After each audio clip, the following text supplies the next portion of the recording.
24 hours before the game at a quiet Hertfordshire hotel, at the request of the players themselves to focus their attention on their task ahead.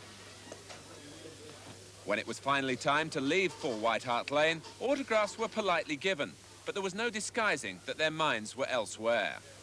It's probably an importance, the most important league game that I've played in a 10-year career in England, certainly. And I think it's probably Everton's most important league game since they clinched the championship in the early 70s, was it? I think it's as big in it as 1970. It's as big a game since then. I don't think Everton have had a more important league game, and we all feel that. We feel that if we can get a result tonight, we can go on and complete the season nicely. By a result, do you mean a win, or would a draw satisfy? No, I think only wins satisfy this team.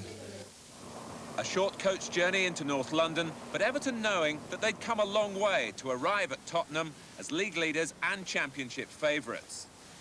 The thronging crowds around the ground, a reminder, as if one was needed, of the significance of the action ahead. But an unbeaten run of 17 games is a useful ally in strengthening the nerve, for the staff as well as the team.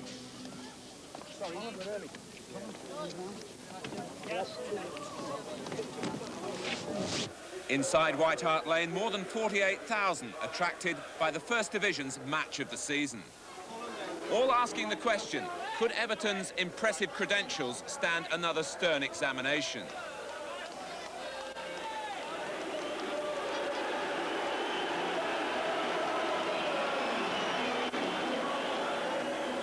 Or could Tottenham forget their recent aberrations on home territory and produce their own mercurial brand of football? But it was a mistake by defender Paul Miller that tilted the match away from Spurs. And Andy Gray's response to the chance worthy of the grand occasion. Everton led in the 10th minute. Glenn Hoddle might have equalised, perhaps should have done, dragging his shot across goal. But in the second half, when young Mark Bowen was caught by Trevor Steven, another Tottenham error was ruthlessly punished. Steven providing an astonishingly mature finish.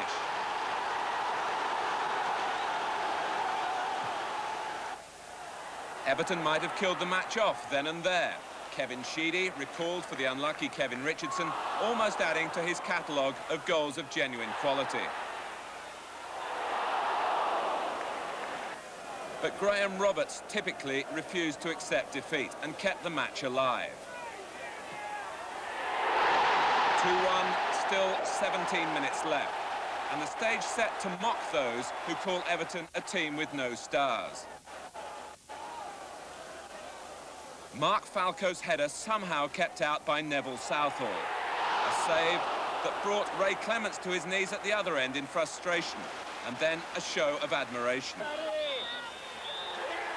Everton were home and could celebrate a victory even in a season punctuated by matches of great consequence that will live long in their memory. It's a magnificent result at the end of the day, Martin. I think, in all honesty, we might have just settled for a draw before the match. Although I said to you before we came here to win it, we did. But I think had we walked off with a draw, we'd have been more than happy. But we've played exceptionally well, and again, it was another superb team performance. If I could just mention that save that Neville pulled off a few minutes ago, that is what wins your league championships. It's not beating Manchester United 5-0 at Goodison, which we did early in the season. It's coming here and Neville pulling off a save like that with 2 minutes to go.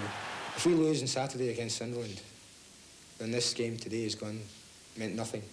So that's the most important game for us. It's 3 points at the end of the day. That's all you get for beating Tottenham. It's all you get for beating Stoke City. There's no extra points for beating Spurs at White Hart Lane.